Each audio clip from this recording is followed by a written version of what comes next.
Hi, everybody. My name is Tanya Wilcox. I'm here from TheDream.Us. Very excited that you are joining us this evening to talk about an important topic to all of us. This info session is focused on undocumented students who do not have work authorization. And we want you to know that you have options for income generation. And today you're going to hear from these amazing entrepreneurs who are making it work, who can tell you about those options, and also from some organizations that are supporting them and who have resources for you. Some of you today on this info session might have work authorization, but the information shared with you will also be helpful because you might also want to explore other options, or if there is any point where there is no more DACA or TPS, then you know that there will be other options available for you for income generation. The webinar is brought to you by 4 different organizations. The President's Alliance, which is a nonpartisan alliance of over 400 colleges and university presidents and chancellors committed to supporting immigration policies and practices. The other organization is the Democracy of Work Institute, which through worker cooperatives, they help expand business ownership options to populations that usually do not own businesses, like immigrants and people of color. Then we also have Immigrants Rising, which empowers undocumented young people to achieve educational and career goals. And then we also have TheDream.Us, which is the largest college access organization for undocumented youth in the country. So these organizations are here with you today, along with our panelists, to share some of these options with you. We have 4 parts to this webinar today. We're going to talk a little bit about the legal landscape, talk to you a little bit about the options, but the meat of this info session is really the dreamer professionals who are going to share their stories with you. And then last, we're going to end by sharing resources that you can make use of. So that's what we will do today. And a little bit about our first 2 presenters. First, we have with us Eliana Perez, who is a Director for Research and Entrepreneurship at Immigrants Rising, and Antu Nguyen, who's the Director of Strategic Partnerships at the Democracy of Work Institute. And before we start, we are just gonna ask you for a couple, to fill out a couple of little polls, just to get to know your our audience and what you're thinking of. So Sadhana, could you please launch the first poll? Okay, so what is your current employment authorization status? Please take a few seconds to fill this out so we know who we have here in the audience. So about half of you have voted, so please keep voting. We will close the poll in about 5 seconds. So please, we got about 70% of you voting, so keep voting. Okay, Sadhana, let's close the poll and we'll see what we get. Okay, so it's about half of you have never had a work authorization. A good number of you have work authorization, and some of you are gonna, a work authorization is gonna expire in the next 3 months. We really hope that those of you whose EAD is about to expire, that you've applied for renewal. It's very, very important that you renew your DACA. Okay, and let's go to the next poll, Sadhana.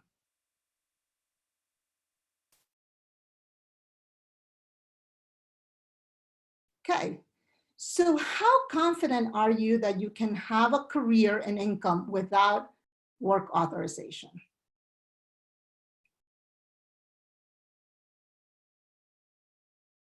So I think today you're going to hear from some people who are amazing and have been doing lots of things to have a career in the US. I'll give you a few more seconds so you can keep voting.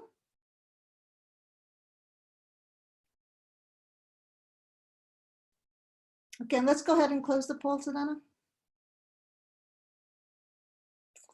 Okay, so it's completely understandable that you don't have as much confidence in this, because I'm sure it's very new to a lot of people, and I think it can be scary for people. So hopefully after this webinar, you will gain some resources, information, and be inspired by the people you will meet. So let's go ahead and close that. All right. Let's go ahead and close the whole poll, Sadhana.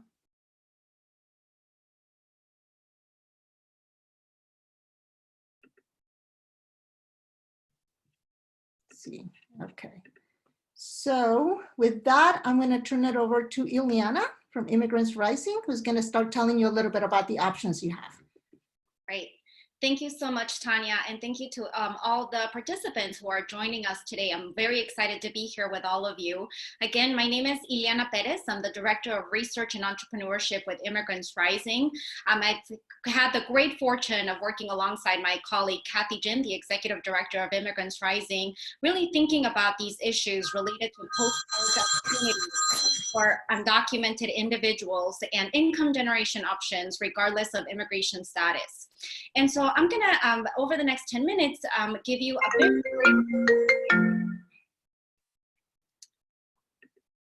sorry about that. I'm gonna give a very brief overview about the income generation opportunities that are available to anyone regardless of immigration status.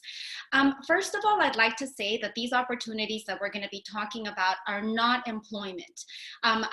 Some of the most frequently asked questions I get are related to whether or not individuals can turn employment into an independent contracting opportunity, and that is not the case. It is very important to understand that employment is really one of the biggest limitations for an undocumented person who does not have work authorization or a social security number, whereas these other opportunities that we're going to talk about actually do not require work authorization or having a social security number.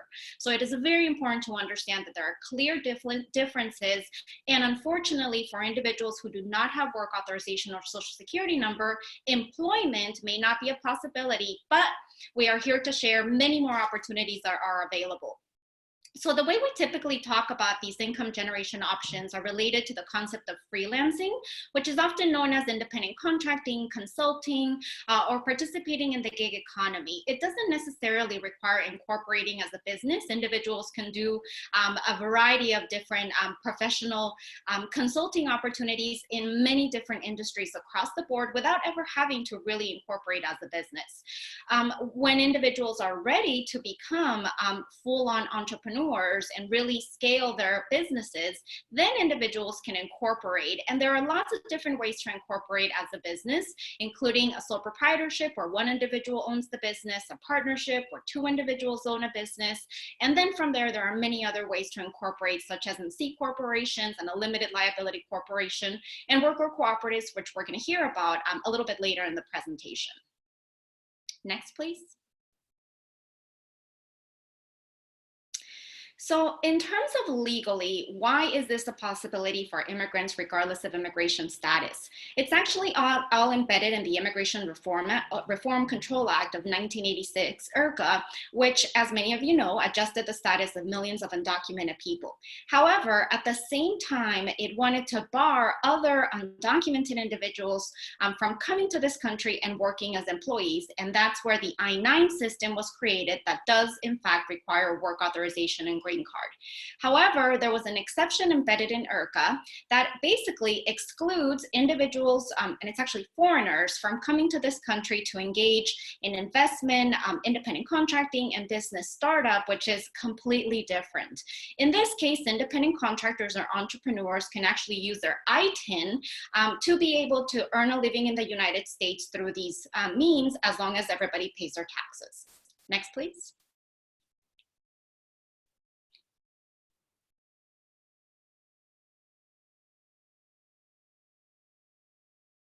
So option one is related to independent contracting. The concept of independent contracting refers to the ability for an individual to provide a service to a payer or a client. Basically, what's very important about independent contracting is that the worker has the ability to control the type of work they're doing, their hourly rates, and is able to really take full direction of the type of work. Independent contracting also is subject to self-employment tax, and it should follow the IRS common law rules, behavioral, financial, and the type of relationship. We actually have many resources that talk about these common rules in much more detail than we can in this presentation. Next, please. We have a great resource that we recommend. It's called our 5 Tips to Get Started as an Independent Contractor. It is going to be included in the chat box, so you can start to think about what it's actually like to start working as an independent contractor. There are much more concrete steps and information within these 5 steps, but ultimately what's necessary to start working as an independent contractor is to really shift from an employment mindset to an entrepreneurial mindset, where people really have to think about, how do I use my own skills, abilities, what I've learned at school to actually turn that into a consulting or entrepreneurship opportunity. Then it is important to understand freelancing considerations. And then from there, it's important to understand how to market yourself, how to potentially get access to financial capital and pay taxes. But ultimately, highly encourage you to take a look at these 5 tips to learn how to get started. Next, please. Option 2 is to be able to start your own business. So as I mentioned before, individuals can pursue consulting, independent contracting. You may all be familiar with Lyft, Uber, DoorDash, which are activities done in the gig economy where individuals don't really have to start their own business. You can engage in different type of work. However, there are a lot of benefits to starting your own business, primarily as a way to protect your identity. When somebody incorporates into a business, they are able to get something called an employer identification number, which is a number given to a business entity. So then moving forward, when engaging in business, individuals would complete a W-9 form in the name of the business using the employer identification number rather than your name and your personal ITIN or social security number. Once you incorporate as a business, it's also much easier to navigate questions related to immigration status because you're a business entity, and that is what a business entity does. The business entities engage in business-to-business transactions.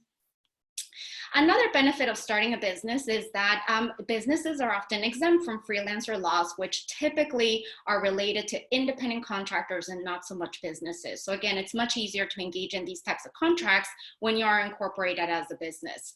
Furthermore, once you're able to get that employer identification number, you can then access capital through business credit cards, through business bank accounts, using those numbers rather than, again, your individual numbers. You also have the ability to expand your business and be able to apply for larger contracts, again, using that employer identification number.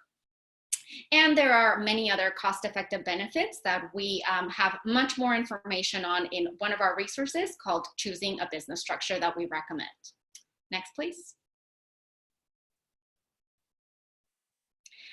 The last option I'm going to talk about is related to fellowships. Fellowships are a great opportunity for you all, especially at a college or university, to be able to get the professional development that you need in order to be able to develop the skills that are needed to be able to engage both an independent contractor and entrepreneurship. The fellowship model actually does not require work authorization, and there's the ability for students to actually get paid to be able to get these professional development experiences on campus. I highly recommend doing some research at your own campus to identify if there are any existing fellowship opportunities within your field of study. You can also look for nonprofit organizations such as Immigrants Rising. We actually also have fellowships ourselves to be able to get additional skills in a particular area, but I would definitely encourage you to first check out the fellowships on campus and advocate for any other fellowships that may currently not be open to undocumented students. Next, please. And now I'm going to pass it over to my colleague, Antu, who's going to talk about the worker cooperative model. Hi, everyone. Great to be here. Just a little reintroduction to myself. I'm Antu Nguyen, Director of Strategic Partnerships at Democracy at Work Institute. Very quickly, Democracy at Work Institute, or DAWI, expands democratic business ownership to people who have traditionally been locked out of good jobs and ownership opportunities, specifically low-wage workers, immigrants, and communities of color. My colleague, Vanessa Brandsburg, and myself lead the Immigrant Cooperative Initiative, which works specifically with immigrant communities using worker cooperative models to find the work. And a lot of our work has entailed leadership development, know your rights in the workplace and asset protection, and now what we're developing, which is called a rapid response cooperative, which will allow for young professionals to find work who otherwise would not have work authorization. So just a little bit about cooperatives. They've been used in immigrant communities for decades in order to enter the economy by working together in partnership and creating better wages with protections in finding work with employers. They've initially been used for the past few decades in traditionally low-wage areas such as home health care, nannying, and cleaning, where people have had few protections and often worked as independent contractors in the gig economy. So a cooperative is, just in short, it is a type of business. They are owned and they're governed by the workers themselves. Because the workers are owners, they're able to bypass the employment regulations. They can allow for people without work authorization to work because the workers are the owners. The types of cooperatives that are used primarily in immigrant communities, but also in other spaces, are types of LLCs. So they are structured as an LLC, but within the operating agreement, they function to have shared ownership and decision making. What that means is that all of the workers themselves share in the profits of the worker cooperative based on how much they work and the type of work that they're doing. They also have decision-making authority as well. So within the operating agreement, they have decision-making in terms of like what happens with the cooperative, and that can take many different forms. Cooperatives also operate according to an internationally created set of principles that include voluntary and open membership, democratic member control, member economic participation, autonomy and independence, education, training and information, cooperation among cooperatives, and concern for community. They're very popular across the world outside of the United States, especially in Latin America, Asia, and Africa. Next slide, please. So some of the elements of cooperative ownership, the three main ones are member-led investment, decision-making by members, and then the structure, which it facilitates shared ownership and profit sharing. So what does investment look like in a worker cooperative? Every member invests an amount of money. It can be $5, it can be $5,000. What that is it's skin in the game, and it goes into what's called an internal capital account. That allows groups of people to basically create the pot of money to invest in things for the business that they might not otherwise be able to access by themselves. It also allows for shared risk-taking in creating the business. And then with regards to decision making, the idea is one worker, one vote. In the world, you see many different kinds of democracy. There are worker cooperatives where all the decisions are made by everybody. But there are also ones that are like very large companies where the decision making is done by management that's hired by a board of directors that are elected by the workers themselves. So that's kind of like a representative democracy versus a direct democracy model. But again, like every single workplace is different, and what matters is that the workers come to the conclusion with regards to how they govern their workplace. And then the structure is focused on profit sharing and agency. So that means that in addition to democratic decision making, there's also profit sharing amongst all of the worker owners themselves. And that's based usually on how much the person works and also the type of job that they might have within the worker cooperative. So managers or people who are working on the shop floor, consultants, and so forth.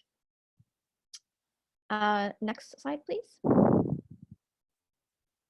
So what I spoke about earlier was we're working at DAWI on creating new types of worker cooperatives that specifically center the needs of young undocumented immigrant professionals. So within the past year, we have partnered with CUNY's Mexican Studies Institute, specifically with one of their scholarship programs that support undocumented students across the CUNY system. These individuals have had fellowships. They've been working as interns. They're deeply connected in the community, but they have trouble once they finish their fellowships as to finding work because of their lack of work authorization. So our solution was to create what's a consulting cooperative called Radiate Consulting. We launched it in Los Angeles and in New York City in partnership with CUNY. And what it does is that it creates a container so that individuals can get work with different organizations. Our focus is on nonprofit consulting, specifically with immigrant services and immigrant justice organizations, and allows the graduates, the member owners themselves, to find work to continue in the work in spaces that they might already have been in and get paid through the worker cooperative. So, well, in a little bit, you'll be able to meet one of the worker owners, Jasmine, who can talk more about her experience with Radiate Consulting. And the worker owners, they're able to develop their careers. So people who, for example, were trained as accountants or trained as computer scientists can now continue and get the work and develop their careers after college, after grad school, and build income and assets for themselves. Next slide. Okay, well, thank you, Anne and Antu and Ileana for sharing that information. For the attendees, if you look at your chat box, we have been sharing links to lots of resources for you. For example, there's a link to a handout on what is a worker co-op, or frequently asked questions about worker co-ops. So please check your chat boxes for all these links of information. And as we start the panel, when you have questions, please put them in the Q&A box, and we will be able to take your questions when we are done with the first few questions of the panelists. So I want to introduce you to these four great people, Jasmine Perez, Jose Magaña, and Kai Martin and Norma Castañeda. I'm all actually going to let them introduce themselves and tell you what they're doing. So please tell us who you are, your background, and what you do to earn income now. So why don't we start with you, Norma? Please go ahead and unmute yourself, and Jose and Kai, and also Jasmine.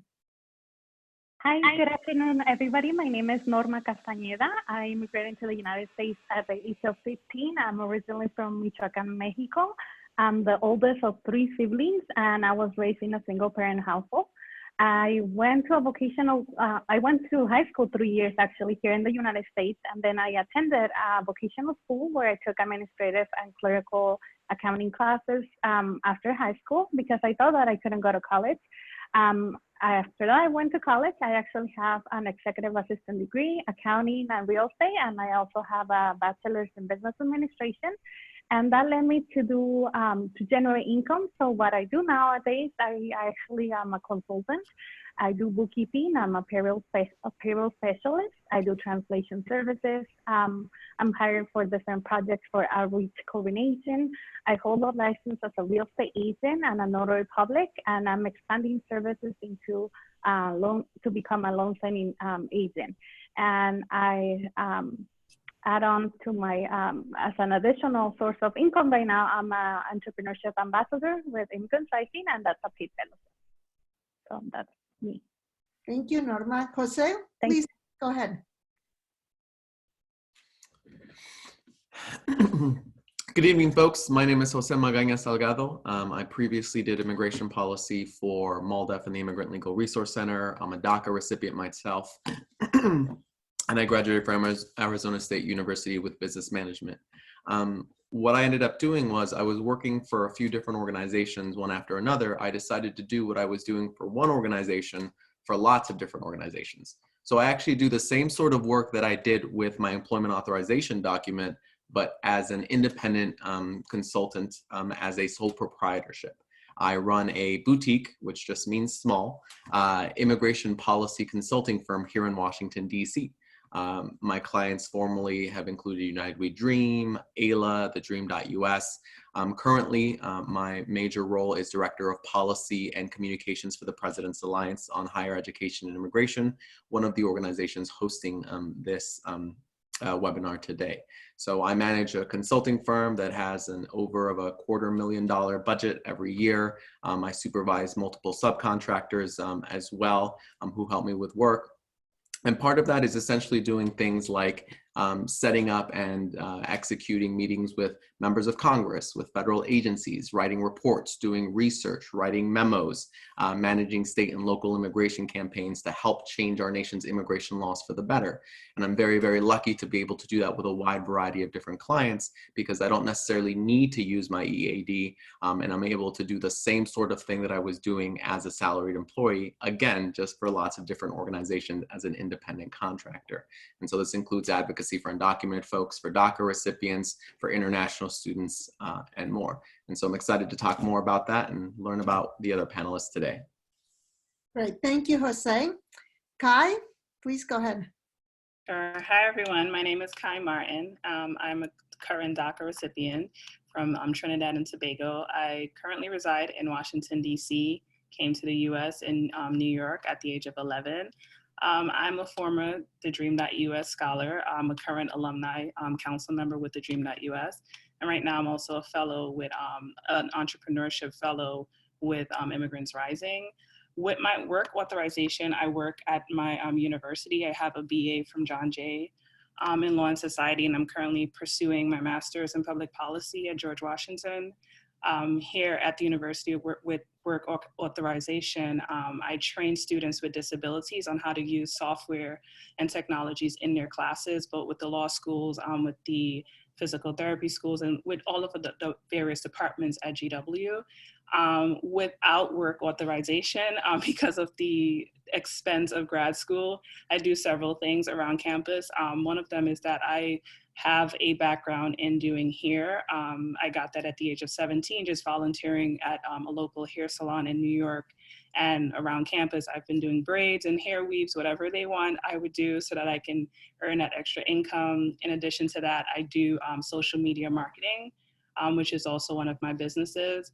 And I also do babysitting and just about anything. I am what you would call a woman on the move because I know that in DC it's very, very expensive and living here by myself, I have to keep moving so that I can keep eating and taking care of myself. So that's something that I've been just grateful to do without work authorization. And that's basically it for me. And Jasmine, please tell us about your background and what you do now with your worker co-op. Hi everyone, my name is Jasmine, and a little bit about myself. I was born and raised in Mexico, and I'm undocumented. I'm 24 years old, and I'm currently living in Brooklyn, New York. I actually graduated 6 months ago with a bachelor's in health and nutrition sciences and an associate's in community health. Now for income, I work with a nonprofit organization doing community health outreach, specifically in Spanish-speaking immigrant communities here in New York City. And because I'm an owner/member of Radiate Consulting Cooperative, I was able to get hired as an independent contractor instead of a traditional employee. And before getting this job, I previously worked as an immigration paralegal for about 2 years, and also facilitating social justice summer programs to young people in Brooklyn. And throughout those years, I was getting paid through fellowships and, of course, doing side hustles such as photography. And ever since I joined Radiate Consulting, that really allowed me to get more into the professional field by applying to different jobs, networking, and so forth. And because I graduated very recently, it took me a long time to get a job. But I think it's also important to remember that even for folks who have a work authorization, it takes time. And for many of us who doesn't have a work authorization, it actually adds like an extra barrier But I think it's important to remember that it is possible to find a job. Thank you, Jasmine. And a question that I would like for some of you to address is, or all of you to address is, what skills or mindset do you need to have in order to do this kind of entrepreneurial jobs or to find a source of income outside of what's traditional employment? So Kai or Jose or Norma, anybody? Jose, would you like to start? I would love to start. Thank you so much. I think it's important to be able to recognize the skills that are essential in actually getting business. Because you're running your own firm, it's really on to you to identify your clients and identify those revenue streams. So what I did was I asked myself, what skills do I have? And what mindset do I need to have in order to move this forward? So I think it's helpful to identify what sort of services that you offer. What are you good at? What do you think people would pay you money for? And at the same time, you have to be able to multitask lots of different clients and lots of different things at the same time. So you might be working on one project one day and a completely different project just a few hours later. So just being able to handle a lot of different things at once. And I think being comfortable with the uncertainty that comes with a business that is 100% reliant on you. You may not consistently make the same amount of money each year. You may not have the same clients each year. You may be doing completely different things in different years as well. And you need to be comfortable with kind of that flexibility as well. And I think it's really important that you be willing to do a little bit of everything. You know, I run a consulting firm where I invoice and I do tax preparation for my business and I do administrative support and I do printing and I do all of the things. I do website, I do communications. And so that's really important to know that you're going to have to develop a lot of skills in a lot of different areas in order to make your business successful. And I think just be open to different ways to make revenue. So for example, right now I have 3 clients, but I also have a fellowship where I'm doing work through that and that's paying me as well. And that fellowship is new for this year. So every year I'm always looking for new opportunities, and being open to those opportunities is key to just having a successful business. Thank you, Jose. Kai or anyone else? Yeah, so definitely I think to just piggyback on what Jose said in terms of identifying the various things that you would get into, I like to tell people that I mentor here in DC, turning your passion into a paycheck. That's one of the things that we kind of say, things that you do every day, identifying them and learning what is the greatest needs with the community that you would then ideally service. How you can ideally make money off of that thing. So here in DC, I'm at a university where it's predominantly a white institution, but I did identify that some of my other friends are like, oh, there's no salons for us. We have natural hair. Can we get our hair done? So I started pitching myself and kind of finding out the price that would be feasible for someone in grad school. And what they will be willing to pay. And I just started offering my services. The same with doing what I do for social media. It's just like going to networking events and talking to people and just sparking conversations about, you know, have you thought about like a color scheme? What is your theme? What is your brand? What does your brand say about you? Little things like that. And then saying, do you need someone to manage your page? I can do like a week trial or for whatever it is, and then producing those documents. But ideally, I've identified things that I am passionate about, and I've made that my paycheck outside of my work authorization paycheck. But I think once you have identified that, there's no one thing, again, that you would be able to do, because you do have slow seasons. I have slow seasons on every one of my side hustles, but I do have something that I can then fall into and pick up, whether it is reviewing papers, because I, of course, do papers as well. If you wanted to send in like your reports to me, your research paper, and then I can just like look at it, see if the statistical values are good. I do all of that. I offer my services where I can, because again, it's something just constantly going and moving and identifying a need in your community and how you can fill that with your various job tasks. Thank you, Kai. And I have a comment here from one of our listeners, our attendees, who says, learn how to negotiate and close. The business mindset has developed over time with experience and talking with other entrepreneurs. Follow other entrepreneurs in social media to also learn from them. So thank you for sharing that, Jorge. Jasmine or anyone else, or Norma, anything that you like to say regarding what skills or mindset you need to learn on living?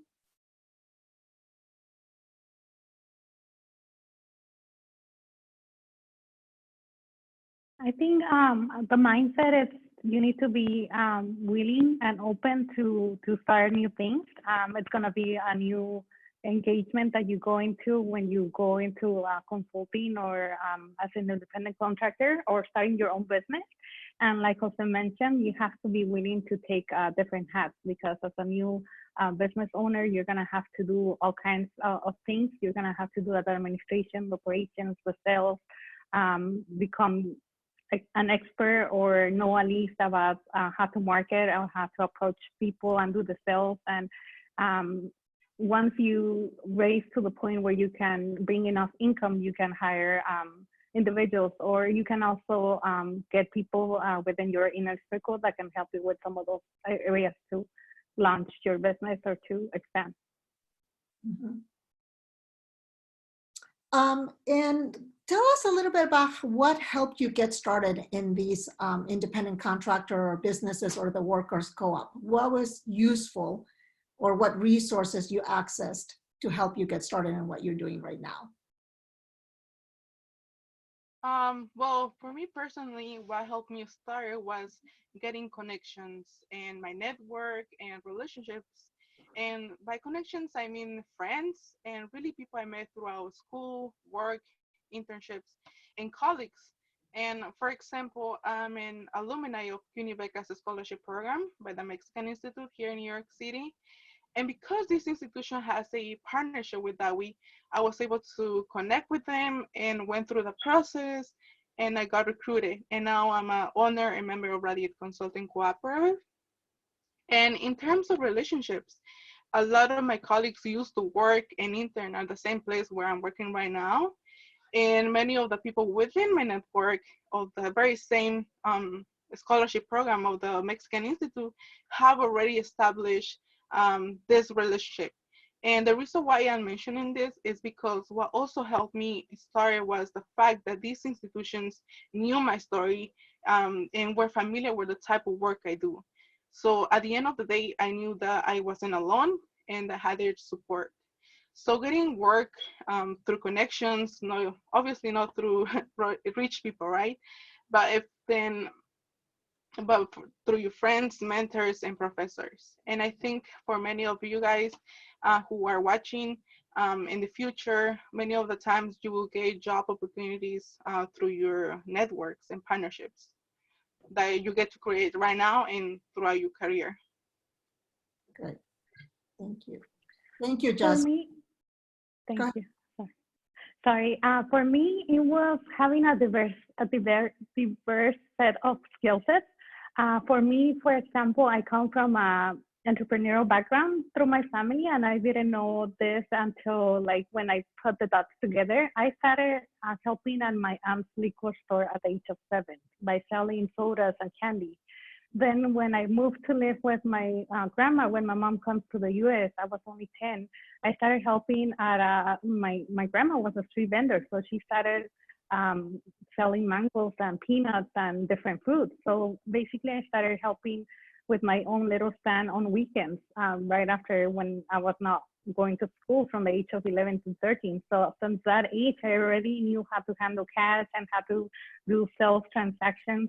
So when I come here to the US in high school, I was going to the Swami when I started talking English a little bit.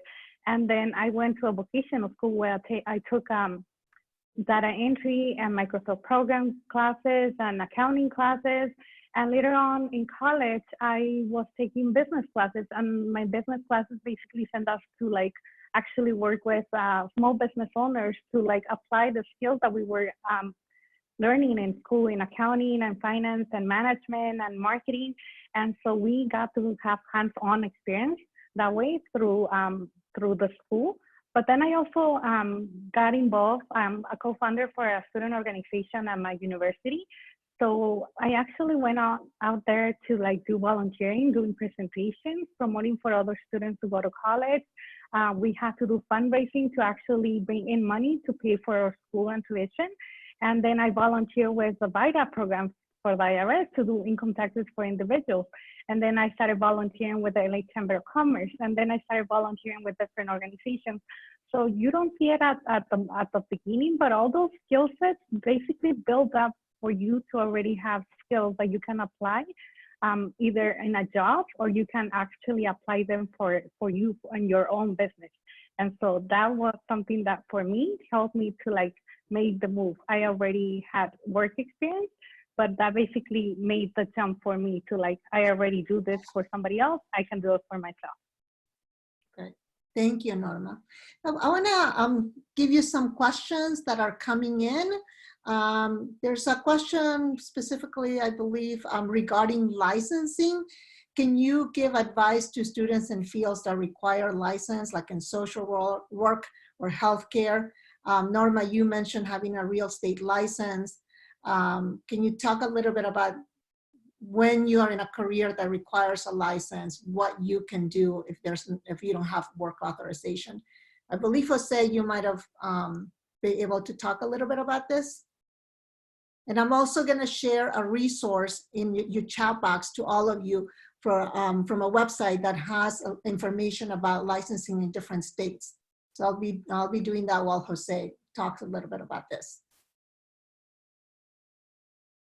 Hi, folks. In terms of licensing, a lot of licensing is determined by a state. So oftentimes different states will have different laws regarding whether professional, occupational, commercial licenses are available, 1, to undocumented students, or 2, DACA recipients. They may be different laws depending on the state. States like California have passed helpful laws that have really expanded occupational licensing to a wide variety of fields. Other states are a little bit more behind. So really depending on where you live or where you want to work, licensing can vary from state to state. As an undocumented person who is an attorney and I'm licensed in Maryland and I'm licensed in Washington, D.C., but there are many states where I couldn't be licensed because I'm still undocumented. So it really depends. The resource that they're sending around talks a little bit about what states have done in terms of different laws for different immigration statuses. So it's, I think, really important to learn what your state does. It's important to know what the professional landscape looks like for your profession moving forward. And you may also want to have geographic considerations. You may want to go to school and train in a certain state, but ultimately work in a state that's more friendly in terms of having licenses available to you. So look at your profession, look at the state that you're at, and then use that to determine what barriers exist and whether you'll be able to get those licenses, which are often required for you to participate in your career. Great. Thank you, Jose, for that. Someone's asking, I have a product-based business, and I was wondering if you could get a seller's permit even without DACA, or is it only just for service-based businesses? Does anybody have an answer to that? I think something like that would require a lot more questions regarding like what they're selling, where are they selling, what the rules are. So I think it's really, really hard to answer licensing questions broadly because, again, they vary by state. But perhaps I would definitely look at the resource I got sent around to see if there's anything helpful there regarding seller's permit. It may be California, you may be asking about somewhere else. I have no idea. So I think you would need to know whether geographically you want to get that license in order to better answer that question in the future. Here's another question. How do you deal with the emotional aspects of looking for a job or looking for income when you don't have work authorization?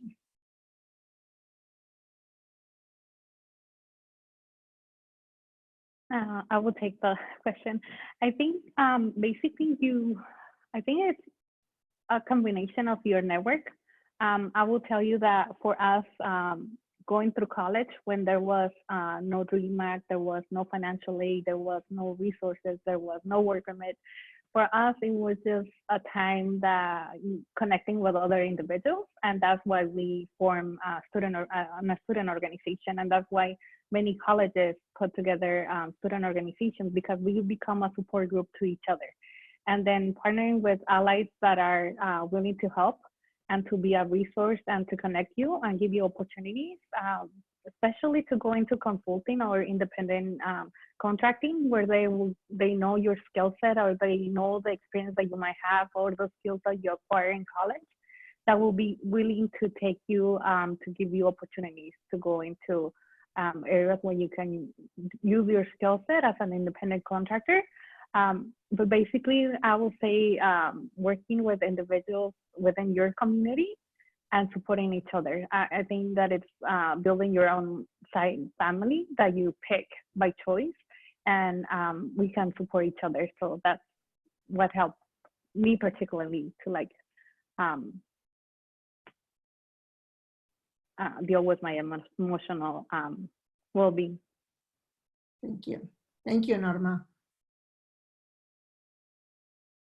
And if you were to give one piece of advice to the audience here on what they can do to get started in a different way of earning income, what would be that one piece of advice that you would give anybody? I can start. So one piece of advice for, let me put my, okay. So one piece of advice for those who are looking for alternatives to employment is to look for resources. Now, there are a lot of resources everywhere, whether it's in your campus, whether it's in a nonprofit organization working with communities fighting for justice through institutions, right? Just to give an example, when I was in my junior year of college, I was constantly looking for events, workshops to attend, and applying to programs and especially fellowships where I could work and gain experience and get paid. And I think by gathering those resources, you will eventually find out your options. But most importantly, getting to know more people and sharing your story, because that way you realize that you are not alone, and that there are a lot of people out there who are more than happy to connect you with people and job opportunities. Thank you, Jasmine. I will say that networking and volunteering will be another good way to go about looking for opportunities. I will say networking is big because it's not necessarily who you know, but at the end of the day, it's who knows you. I mean, I've seen in companies like big 500 companies that are basically looking to, they take priority on individuals that they individually know that have done internships with them or they have volunteered. And it's basically the same out there. Like, it's all about building relationships. So I will suggest to students right now that are going through college, volunteer with different organizations, join associations. That's big because it helps you connect with other professionals that are already out there on the field that are either working for companies, but later on, what happens for most of the part for professionals, it's like after working so many years in corporate, they decide to go on their own and start their own consulting companies. So you can find mentors in those areas. And by volunteering, you also acquire skills that you later on can use later on for your own benefit. I will say, me personally, like volunteering for the VITA program helped me like with tax related information, signing up for workshops with the IRS and the state of California helped me to know how to navigate about payroll taxes. Volunteering with organizations that do immigration related services and learning how to fill out those forms helped me to guide individuals with DACA and with citizenship, and knowing that kind of information became a resource to the community. Like, if I don't know something, I know somebody that I can refer you to, and that will be beneficial, and that builds, basically you build value for individuals, and that's good. That's one of the things that you want to build for you as an individual and for your own business. I think the best piece of advice that I have for folks, I got all of my initial business by sitting down and thinking about all the people that I had worked with, all the people that knew me professionally. And I came up with a list of 60 people. And all I did was I sent a tailored custom message to every single person there saying, hey, this is the work that I'm doing. If you need help, please let me know. And from that, the vast majority of my business spawned. I've gotten subsequent business through word of mouth. I don't do any advertising. So oftentimes doing good work is a really good way to network. And the existing relationships that you've had throughout your life are a really good opportunity to form leads with clients. In addition to that, I think I have something that I prepare, which is, a packet that has my resume, that has a one-page description of what I do for my consulting firm. It has examples of previous projects I've worked on, previous clients that I've represented, and I just have that package. And when I'm meeting with a new client, I'm like, here is everything you need to know about my organization. Here are examples of the work that I can do. And that way they get a better sense of the work that you can do because you're packaged in a professional, cogent manner. I think for me, what I would say to tie into everyone, I do strongly believe in stepping out of your comfort zone. Sometimes the things that you want are in the places that you least expect it. And that takes you being bold enough to step out to meet new people who may not look like you, who may not sound like you, who may not be familiar with you, but they have some of the keys and the tools that you need to grow and to be able to flourish in your area of entrepreneurship. For me, that also came with learning about how to accept no's and not eligible, because that does come with the territory of stepping out. It's maybe an ignored email, or if someone says, I just don't know if I have the time. And how do you react when you receive that news? For me, it meant going in another direction and finding someone else until I found that person who can help me, who can mentor me. In DC, I do a lot of the knocking at the door constantly, because I know, hey, if I pitched one skills to you and it's not something that you need, then I have something on my resume that I will throw you away and then say, hey, well, I can do this, I can do that, but I just keep knocking. But I've learned to essentially step out of my comfort zone and launch into areas of finding side hustles and just networking with people. And again, the people that I've learned to network with, they do not look or sound like me, but they've greatly helped me to grow in areas of my life, and they continue to help me grow in my entrepreneurial endeavors. So that's definitely one of the news that I would love to just share. Just go out there, look for people. Again, step out of your comfort zone.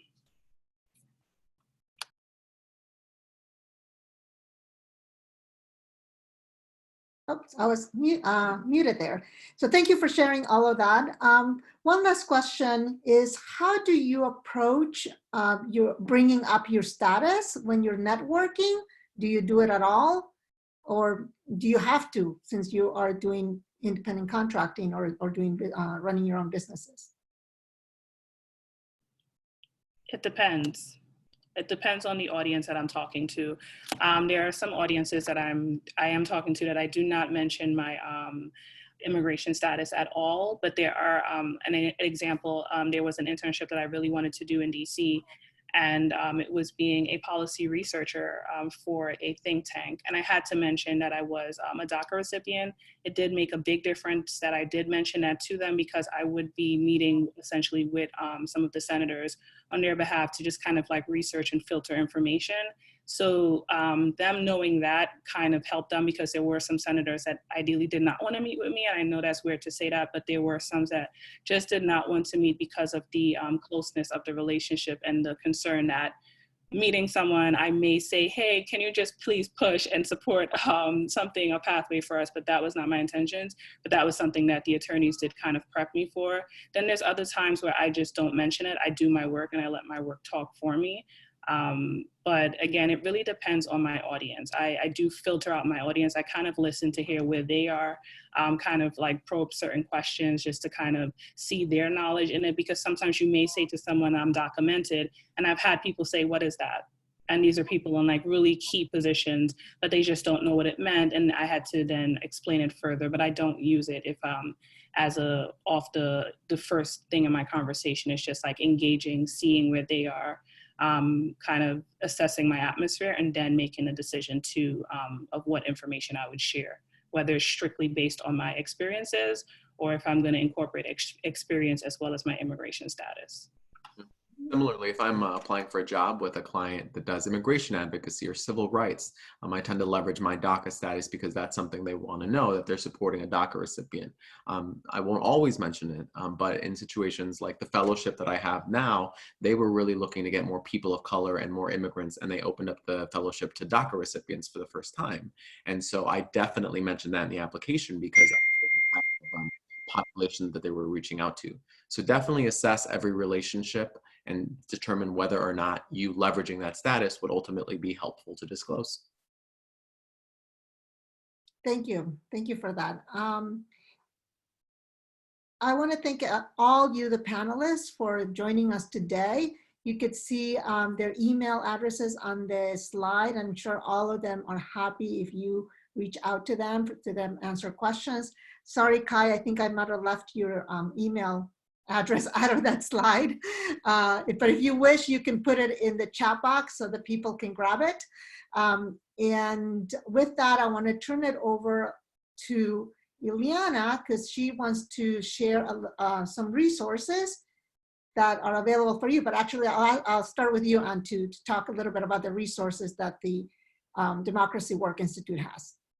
Sure. So the Democracy at Work Institute, on our resource guide, if you want to learn about worker cooperatives, how to start one, and what they look like, we have a variety of resources available in both English and Spanish on our website. So just go to check institute.coop/resource-guide.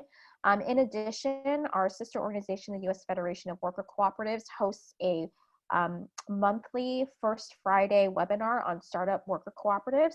I put info about it in the chat box, but if you go to www.usworker.coop, you can find more information under resources.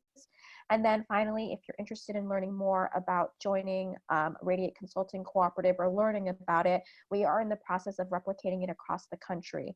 So you can connect email my colleague, Vanessa Brandsburg, at bbrandsburg@institute.coop, or you can email me as well. Great. Again, just to remind you, we're sharing a lot of resources via chat box, lots of links. Please make sure you grab them. And Ileana, why don't you tell us a little bit about Sama School and the resources that Immigrants Rising offers? Yes, so I have been chatting quite a bit and have been promoting samaschool.org. It's a great organization that trains individuals to become independent contractors. So there's been quite a few questions of how do I get started. Highly recommend checking out this website. I did link their work finder, which really gives you an opportunity to see all the different types of independent contracting opportunities that are available. And it actually connects you to online platforms where you can start doing that kind of work. So highly recommend that. Next, please. At Immigrants Rising, we have many resources and information related to all sorts of topics related to income generation, anything from how to get started as an independent contractor, a deeper dive into the legal considerations of independent contracting, different types of business structures. We have a lot of information about the ITINs, paying taxes, writing a business plan. So definitely encourage you to check it out. We also have fellowship opportunities. I'm so grateful for Norma and Kai, who are our entrepreneurship fellows / ambassadors, for being on this panel today. But it's amazing to work with these individuals across the nation to help us identify networks of entrepreneurs and identify other resources. We are planning to host either some small convening or a large convening for immigrant entrepreneurs. We have been doing that over the last couple of years, called our Festival of Undocumented Innovation, where we bring together undocumented entrepreneurs from across the nation. So stay tuned for that. We also give away grants called our Kickstarter grants. We give up to $2,000 a month for undocumented social entrepreneurs. So definitely check that out on our websites. And we do quite a bit of referrals utilizing our partners tool, Venturize, which I'm going to chat on here as well. We have partnered with the Small Business Majority to help identify local support across the nation for individuals looking to get assistance. Next, please. And then, and I know this website's going to be shared, so definitely encourage you to take a look at all of these different organizations. There is a lot of support out there for individuals interested in any one of these opportunities, whether it's independent contracting, whether it's the worker co-op model, whether it's the fellowship model. So definitely take a look at this website and link through some of these great resources. And one more slide. And we are going to be hosting a great webinar about the ITIN. So we're going to be giving information about both new applications for ITIN that The application process has changed over the past couple of years. So for any of you that are interested in getting an I-10 for the first time, definitely want to check this out. We're also going to be talking about renewals of I-10s. So highly encourage you to join us on February 28th at 12 noon Pacific Standard Time. Thank you. Please know that we will be sharing a recording of this webinar, also the PowerPoint, and all the links and resources that we've been chatting in the chat box. All of that will be sent to anyone who registered for this webinar via email sometime tomorrow. So you will be getting all this information. So Donna, if you can also share the link to this PowerPoint right now in the chat box, you can do that now. But if you don't grab it right now, don't worry, it will be sent to you via email tomorrow. So you'll have access to all this information. I know it's an hour now. I know it's a very short amount of time. There's a lot of information. I just highly encourage you to reach out to the panelists, to reach out to Liana or to Antu for more questions with their via their emails. I'm sure they're happy to talk to you, and look at the email, the resources we've shared via the links also we've given you. Thank you for joining us today. Best of luck. We completely believe that all of you are capable of achieving what Kai and Norma and Jasmine and Jose are achieving right now. So we hope that you have some more confidence after this webinar that you can indeed earn a living even without work authorization. And with that, I'd like to say good night and have a good rest of the evening. Bye-bye, everyone. Thank you, Kai, Antu, Ileana, Norma, Jose, everyone who contributed to this webinar. Thank you, everyone.